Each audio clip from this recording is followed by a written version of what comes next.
ముందు క్లాస్లో సంగమ యుగం గురించి సంగమ రాజ్యాల గురించి డిస్కస్ చేశామండి. ఈ క్లాస్లో వచ్చేసి సంగమ పరిషత్స్, సంగమ సమావేశాలు లేకపోతే వీటిని సంగమ కౌన్సిల్స్ అని చెప్పుకుంటామండి. వీటి గురించి డిస్కస్ చేయాలా. ఆ సాహిత్యంలో జరిగిన కొంత మనకు అక్కడ జరిగిన ఇంపార్టెన్స్ కూడా ఈ క్లాస్లో డిస్కస్ చేయాలండి. ముందుగా ఇక్కడ సంగం కౌన్సిల్స్ అండి. మనకు చరిత్రలో సంగం కౌన్సిల్స్ అనేవి, సంగమ సమావేశాలు అనేవి 3 జరుగుతాయండి. ప్రీవియస్ క్లాస్లో మనం చెప్పుకున్నట్టు మనకు బౌద్ధ మత సమావేశాలైనా సరే, జైన మత సమావేశాలైనా సరే ప్రీవియస్గా డిస్కస్ చేశాం కదండి. అట్లనే మనకు సంగమ సమావేశాలని జరుగుతాయండి. సంగమ యుగం కాలంలోనే సంగమ సమావేశాలు అనేటివి జరగడం జరుగుతుంది. సో ఇక్కడ ముఖ్యంగా మన చరిత్రలో చూసుకున్నట్టయితే సంగమ కౌన్సిల్స్ అనేవి 3 జరుగుతాయండి. ఓకేనా, సంగమ కౌన్సిల్స్ 3 జరుగుతాయని మనము చెప్పుకుంటాం. మరి ఈ 3 సంగమ కౌన్సిల్స్ జరిగినాయని మనకు ఇక్కడ ఏమైనా ఆధారాలు ఉన్నాయా అంటే, తమిళ గ్రంథాలలో ఒక గ్రంథం అండి, ఇరయ్యన్న రహపోరల్ అని ఒక గ్రంథం ఉంటుందండి. ఇరయ్యన్న అహపోరల్. ఈ గ్రంథం ప్రకారము సంగమ సమావేశాలు అనేటివి 3 జరిగినాయని చెప్తారండి. వీటిని కండక్ట్ చేసింది లేకపోతే ఈ సంగమ సమావేశాలను సమావేశపరిచింది మనకు అగత్స్యుడు అని చెప్పుకుంటామండి. ఓకేనా. సో మరి ఇరయ్యన్న రహపోరల్ అనే గ్రంథాన్ని ఎవరు రాస్తారు అంటే నక్కిరార్ అనే వ్యక్తి రాస్తారండి. ఓకేనా, ఈయన రాస్తాడు. ఈ గ్రంథంలో సంగమ సమావేశాల గురించి ఇతను వివరిస్తాడు. ఓకేనా. మరి ఆ 3 సంగమ సమావేశాలు ఎక్కడ జరిగినాయి, ఏ పేర్లతో జరిగినాయి, మరి ప్రతి సంగమ సమావేశానికి ఎవరు అధ్యక్షునిలాగా వహించిండ్రు, అక్కడ జరిగిన ఇంపార్టెన్స్, ముఖ్యమైన అంశాలు ఏంటిని కూడా ఇక్కడ చూద్దామండి. మొదటి సంగమ సమావేశం మనకు ఎక్కడ జరుగుతుంది అంటే తిన్మదురైలో జరుగుతుందండి. ఓకేనా. మొదటి సంగమ సమావేశం అనేది తిన్మదురైలో జరుగుతుంది. దీనికి సంబంధించిన అధ్యక్షుడు ఎవరుంటారు అంటే అగత్స్య అని చెప్పుకుంటామండి. సేజ్ అగత్స్య ముని అని చెప్పుకుంటాం కదా, అతను ఈ సమావేశానికి సంబంధించిన అధ్యక్షుడు. మరి ఈ మొదటి సంగమ సమావేశము ఏ పేరుతో నిర్వహించారు అంటే మొదల్ సంఘం అనే పేరుతో నిర్వహిస్తారండి. మొదల్ సంఘం అనే పేరుతో నిర్వహిస్తారు.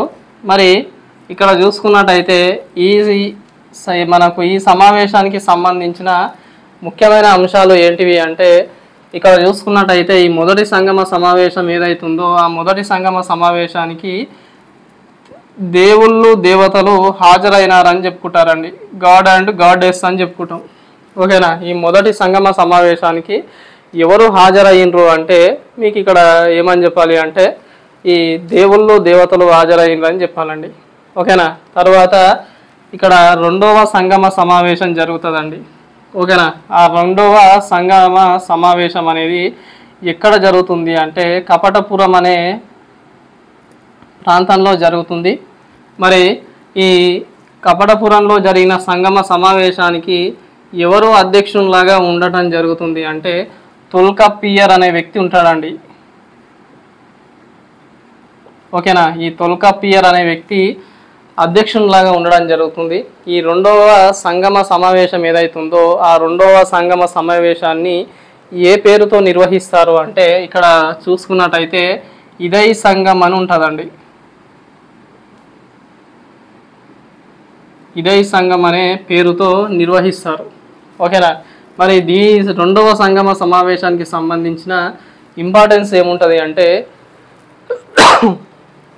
ఎక్కువ మంది కవులు ఈ సంగమ సమావేశానికి హాజరైనరని మనకు చెప్తారండి. ఓకేనా. అధిక సంఖ్యలో కవులు అనేవాళ్ళు ఇక్కడ హాజరవ్వడం జరిగింది అని మనకు 2వ సంగమ సమావేశం గురించి చెప్పుకోవచ్చు. ఇక లాస్ట్ అండ్ ఫైనల్గా 3వ సంగమ సమావేశం అని ఉంటుందండి. ఓకేనా. ఈ 3వ సంగమ సమావేశము ఎక్కడ జరుగుతుంది అంటే మనకు మదురై అనే ప్రాంతంలో జరుగుతుంది. ఓకేనా. సో మరి మదురై అనే ప్రాంతంలో జరిగిన సంగమ సమావేశానికి అధ్యక్షునిలాగా ఎవరుంటారు అంటే నక్కిరార్ అనే వ్యక్తి ఉంటాడండి. ఓకేనా. మరి ఈ నక్కిరార్ అనే వ్యక్తి అధ్యక్షునిలాగా ఉంటాడు. తర్వాత ఇదే సంగమ సమావేశాన్ని ఏ పేరుతో నిర్వహిస్తారు అంటే కడై సంఘం అనే పేరుతో నిర్వహిస్తారండి. మూడవ సంగమ సమావేశాన్ని ఏ పేరుతో నిర్వహిస్తారు అంటే కడై సంఘం అని నిర్వహిస్తారు. మరి ఈ సంగమ సమావేశానికి సంబంధించిన ఇన్ఫర్మేషన్ ఏంటి అంటే ఇక్కడ కూడా అధిక సంఖ్యలో కవులు అనేవాళ్ళు హాజరవడం జరుగుతుందండి, పోయట్స్. ఓకేనా. ఇక్కడ మీకు ఈ రెండవ సంగమ సమావేశంలో తొలికప్పియర్ అనే వ్యక్తి అధ్యక్షునిలాగా ఉన్నప్పుడే ఇక్కడ ఏం చేస్తాడు ఈయన అంటే తొలికప్పియం అనే రచన రచిస్తాడండి. ఓకేనా. మనకు ఈ తొలికప్పియం అనేది తమిళులకు సంబంధించిన తొలి వ్యాకరణ గ్రంథాలలో ఒకటి అని చెప్పుకుంటామండి. ఓకేనా. ఇది మీకు సంగమ సమావేశాలకు సంబంధించిన ఇన్ఫర్మేషను. మొదటి సంఘం ఎక్కడ జరిగింది, రెండవ సంఘం ఎక్కడ జరిగింది, మూడవ సంఘం ఎక్కడ జరిగింది, వాటి తాలూకా అధ్యక్షులు ఎవరు, మరి అవే 3 సంఘాలు ఏ ఏ పేర్లతో నిర్వహించారు మరి అని ఇన్ఫర్మేషన్ అంతా కూడా ఇక్కడ చూసినాం. మరి ఇక్కడ చూసుకున్నట్టయితే ఈ 3వ సంగమ సమావేశం ఏదైతుందో ఈ 3వ సంగమ సమావేశంలోనే తమిళులకు సంబంధించిన తమిళులకు సంబంధించిన సాహిత్యం అంతా కూడా ఒక 5 విధాలుగా విభజిస్తారండి. ఓకేనా. తమిళులకు సంబంధించిన సాహిత్యం అంతా కూడా 5 విధాలుగా విభజిస్తారు. అందులోనే మొదటిది వచ్చేసి అర్లీ గ్రామర్ టెక్స్ట్ అని చెప్పుకుంటామండి.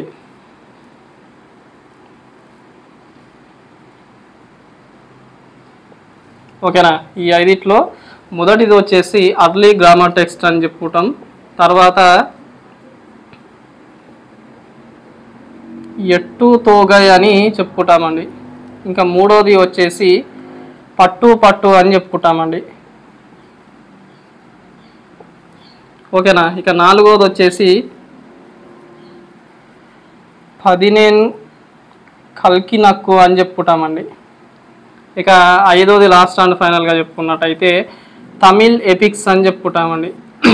ఇవి 3వ సంగమ సమావేశంలో రచించిన సాహిత్యానంతా కూడా తమిళుల సాహిత్యంలో 5 విధాలుగా విభజిస్తారండి. అందులో అర్లీ గ్రామర్ టెక్స్ట్ అంటే ఇవి ఎన్ని ఉంటాయంటే ముఖ్యంగా 2 ఉంటాయండి. అంటే తొలి వ్యాకరణ గ్రంథాలు, తొలి తమిళ వ్యాకరణ గ్రంథాలు అని చెప్పుకుంటాం. ఈ ఎట్టు తోగై అనేవి ఎన్ని గ్రంథాలు ఉంటాయి అంటే 8 ఉంటాయండి. మరి పట్టు అనేవి 10 ఉంటాయండి మనకు. ఓకేనా. ఈ 14 కల్కినక్కు అనే గ్రంథాలు మొత్తం ఎన్ని ఉంటాయంటే 15 ఉంటాయి. ఇక తమిళులకు సంబంధించిన ఇతిహాసాలండి, ఎపిక్స్ అంటే ఇతిహాసాలు. ఈ తమిళులకు సంబంధించిన ఇతిహాసాలు ఎన్ని ఉంటాయి అంటే 3 ఉంటాయి.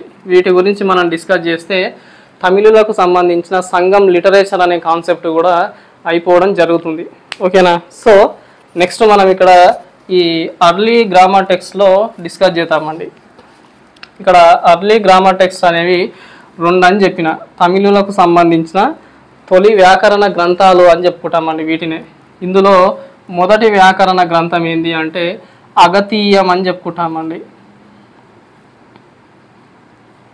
మొదటి వ్యాకరణ గ్రంథము అగతీయం అని చెప్పుకుంటాం. తర్వాత 2వ వ్యాకరణ గ్రంథం వచ్చేసి తొల్కప్పియం అని చెప్పుకుంటామండి. ఓకేనా. ఇక్కడ అగతీయం చూసుకున్నట్టయితే ఇక్కడ మీకు సేజ్ అగస్త్య అనే వ్యక్తి రాస్తాడండి.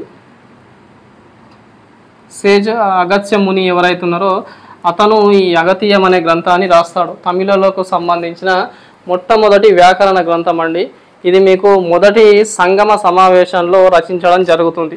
ఓకేనా. ఇక్కడ తమిళులకు సంబంధించిన సాహిత్యానికి పితామహుని లాగా కూడా మనము తమిళ సాహిత్య పితామహుడు అగస్త్యుడు అని చెప్పుకుంటాం. ఓకేనా.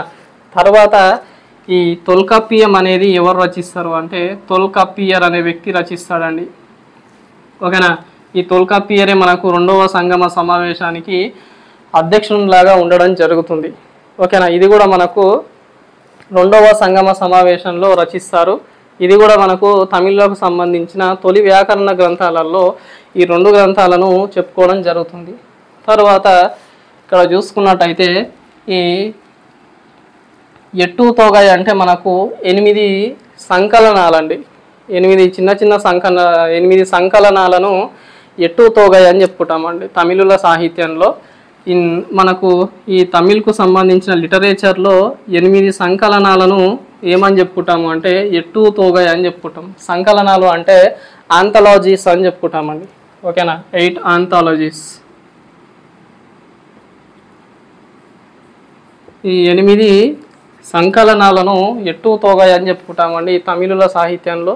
మరి ఈ 8లో మనకు ముఖ్యంగా 2 వాటి గురించి ఖచ్చితంగా చెప్పుకోవాలండి. ఓకేనా, 2 మనకు 2 ఇంపార్టెంట్ ఉంటాయండి. ఆ రెండిట్లో ఇక్కడ ఫస్ట్ ఇక్కడ చెప్పుకునేది ఏంటి అంటే ఐంగిరునూరు అని ఉంటుందండి. ఓకేనా, తర్వాత రెండవ సంకలనం ఏంటి అంటే పడీరు పట్టు అని ఉంటుందండి. ఈ 2 ఐంగిరునూరు పడీరు పట్టు అని 2 సంకలనాలు ఉంటాయి. ఇవన్నీ కూడా మనము ఎట్టు తోగైలో 8 ముఖ్యమైన సంకలనాలలో 2 ముఖ్యమైనవి ఉంటాయి. ఈ ఐంగిరునూరు అనేది ఎట్టు తోగై ఏవైతుందో దీంట్లో పెద్దదండి, అతి పెద్దది, లార్జెస్ట్ ఆంథాలజీ. పెద్ద సంకలనాల్ని ఐంగిరునూరు అని అంటారమండి. ఈ పడీరు పట్టు ఏదైతుందో ఈ పడీరు పట్టు ఈ 8 సంకలనాలలో 8 సంకలనాలలో అతి చిన్న సంకలనం అండి. ఓకేనా, మరి ఈ ఐంగిరునూరుకు సంబంధించిన ఇంపార్టెన్స్, ఈ పడీరు పట్టుకు సంబంధించిన ఇంపార్టెన్స్ ఏంటి అంటే ఈ అతి పెద్దదని చెప్పుకున్నాం కదా, దీంట్లో ఎన్ని ఉంటాయండి అంటే ఒక 5000 పద్యాలు ఉంటాయండి. ఐంగిరునూరు అనే సంకలనంలో ఒక 5000 పద్యాలు ఉంటాయి. పడీరు పట్టు అంటే మనము అతి చిన్న సంకలనం అని చెప్పుకున్నాం కదా, ఇందులో వచ్చేసి ఒక 8 పద్యాలు ఉండడం జరుగుతుంది. అవి కూడా చేరారాజును పొగుడుతూ ఉంటాయండి. ఆ 8 పద్యాలు చేరారాజును పొగుడుతూ ఉంటాయి. ఐంగిరునూరు అనే ఈ సంకలనంలో ఒక 5000 పద్యాలు ఉంటాయండి. అందుకే దాన్ని అతిపెద్ద సంకలనం అంటారు. ఇక్కడ పడీరు పట్టు వచ్చేసి అతి చిన్న సంకలనం లాగా మనం చెప్పుకుంటాం. తర్వాత ఇక్కడ చూసుకున్నట్టయితే పట్టు పట్టు అని ఉంటుందండి. ఈ పట్టు పట్టు అంటే ఇవి యాక్చువల్గా ఒక 10 జానపద కథలండి. ఓకేనా, ఇవి పట్టు పట్టు అనేది ఒక 10 జానపద కథలు. మీకు ముఖ్యంగా ఈ జానపద కథలను ఇడిల్స్ అని చెప్పుకుంటామండి. ఓకేనా, 10 జానపద కథలనే పట్టు పట్టు అని చెప్పుకుంటాం మనం. ఓకేనా, సో ఇక్కడ చూసుకున్నట్టు అయితే ఈ 10 జానపద కథలలో ముఖ్యంగా మనకు 3 ఇంపార్టెన్స్ ఉంటాయండి. ఈ 10 గురించి మనకు అవసరం లేదు, 3 ఉంటాయి మనకు ముఖ్యమైనవి. ఆ 3లలో ఫస్ట్ ఇందులో చూసుకున్నట్టయితే ఒకటి మురుగా రప్పడలాలని ఉంటుందండి. మురుగా రప్పడల్, మురుగా రప్పడల్ అని ఒక జానపద కథ ఉంటుంది. తర్వాత దీంట్లో నెక్స్ట్ ఇంపార్టెంట్ ఏంటి అంటే మధురై కంచి అని ఉంటుందండి. ఓకేనా, ఇవన్నీ కూడా ఇక్కడ 3 పట్టుకు సంబంధించిన ఇన్ఫర్మేషను. ఇక మూడోది వచ్చేసి పట్టిన పలై. ఈ 3 కూడా పట్టుకు సంబంధించిన ఇన్ఫర్మేషన్, ముఖ్యమైన 3. ఈ మురుగా రప్పడల్ అనేది నక్కిరార్ రచిస్తాడండి. మురుగా రప్పడ అనేది నక్కిరార్ అనే వ్యక్తి రచిస్తాడు. ఈ మధురై కంచి అనేది మంగోడి మరుదన్ అనే వ్యక్తి రచిస్తాడండి. మంగోడి మరుదన్ అనే వ్యక్తి మధురై కంచి రాస్తాడు. ఇది ఏంది అంటే మనకు నెడుంజెలియన్ ఎవరైతున్నారో పాండ్యరాజు నెడుంజెలియన్ అని ఒక వ్యక్తి ఉంటాడండి. ఆ నెడుంజెలియన్కు సంబంధించిన ఇన్ఫర్మేషను దీంట్లో వివరిస్తాడు. ఈ మంగోడి మరుదన్ అనే వ్యక్తి పాండ్యరాజు నెడుంజెలియల్ ఎవరైతున్నాడో అతని ఆస్థానంలో ఉంటాడండి. ఆ ఆస్థానంలో ఉండి ఈ గ్రంథం అనేది రచించడం జరుగుతుంది. దీంట్లో మధురై అనే పట్టణం గురించి, నెడుంజెలియన్ గురించి ఇతను వివరిస్తాడు. ఓకేనా, తర్వాత ఈ పట్టిన పలై అనేది ఎవరు రచిస్తారు అంటే కన్నన్ అనే వ్యక్తి రచిస్తాడండి. పట్టిన పలై కన్నన్ అనే వ్యక్తి రచిస్తాడు. మరి ఈ పట్టిన పలైలో దేనికి సంబంధించిన సమాచారం ఉంటుంది అంటే కావేరి పట్టణం ఏదైతుందో ఆ కావేరి పట్టణానికి సంబంధించిన ఇన్ఫర్మేషన్ అనేది దీంట్లో ఉండడం జరుగుతుంది. తర్వాత ఇక్కడ ఈ ఎట్టు తోగాయి పట్టు పట్టు ఈ రెండుటిని కలిపి మనకు మెల్కినక్కు అని అంటారండి. ఓకేనా? ఈ ఎట్టు తోగాయి పట్టు పట్టుని కలిపి మెల్కినక్కు అంటారు. అంటే 18, అందులో 8 వచ్చేసి ఎట్టు తోగాయి, 10 వచ్చేసి పట్టు పట్టు, ఈ రెండింటిని కలిపి మెల్కినక్కు అంటారు. తర్వాత కలికినక్కు అని కొన్ని గ్రంథాలు ఉంటాయి. ఈ కలికినక్కు అంటే ఇందులో కూడా ఒక 18 మైనర్ స్టోరీస్ అండి, 18 సంకలనాలను కలికినక్కు అంటారు. మెల్కినక్కు అంటేనేమో ఈ పట్టు పట్టు ఎట్టు తోగాని కలిపి మెల్కినక్కు అంటారు. తర్వాత ఈ 15 కలికినక్కు అంటే దీంట్లో కూడా ఒక 18 సంకలనాలు ఉంటాయండి, చిన్న చిన్న గ్రంథాలు. ఓకేనా? 15 కలికినక్కు అంటే ఒక 15 చిన్న చిన్న గ్రంథాలను 15 కలికినక్కు అని అంటారు. మరి ఈ 15లో ఒకటి ఇంపార్టెంట్ ఉంటుందండి, దాని పేరే తిరుకుర్రల్. ఓకేనా? దీన్ని మనకు తిరువలూరు అనే వ్యక్తి రచిస్తాడండి. తిరుకుర్రల్ అనే గ్రంథాన్ని తిరువలూరు అనే వ్యక్తి రచించడం జరుగుతుంది. ఇదే తిరుకుర్రల్కు సంబంధించిన ఇంపార్టెన్స్ ఏంటి అంటే తమిళులకు సంబంధించిన పంచమ వేదం లాగా చెప్పుకుంటామండి తిరుకుర్రల్. ఓకేనా? మరి తమిళ్ బైబిల్ లాగా కూడా చెప్పుకుంటాం ఇదే తిరుకుర్రల్ని. ఓకేనా? ఇంకా ఇక్కడ ఎపిక్స్ అండి, తమిళులకు సంబంధించిన ఈ ఇతిహాసాలు అంటే 3 ఉంటాయండి. అందులో మొదటిది వచ్చేది శిలప్ప అధికారం అని చెప్పుకుంటామండి, శిలప్ప అధికారం. తర్వాత రెండో ఎపిక్ వచ్చేసి మణిమేకలై. ఓకేనా? ఇంకా మూడో ఎపిక్ వచ్చేసి జీవక చింతామణి. ఈ 3 కూడా తమిళులకు సంబంధించిన ఇతిహాసాలని చెప్పుకుంటామండి. ఓకేనా? శిలప్పధికారం వచ్చేసి మీకు ఎవరు రచిస్తారు అంటే ఇలాంగో అడిగల్ అని చెప్తామండి. ఓకేనా? తర్వాత మణిమేకలై వచ్చేసి సత్తనార్ అనే వ్యక్తి రచిస్తాడండి. ఇక్కడ జీవక చింతామణి ఎవరు రచిస్తారు అంటే తిరుతక్క దేవరార అనే వ్యక్తి రచిస్తాడండి. తిరుతక్క దేవర అనే వ్యక్తి ఈ జీవక చింతామణి అనే గ్రంథాన్ని రచిస్తాడు. ఇంకా మీకు పెరుందర్ అనే ఒక వ్యక్తి ఉంటాడండి.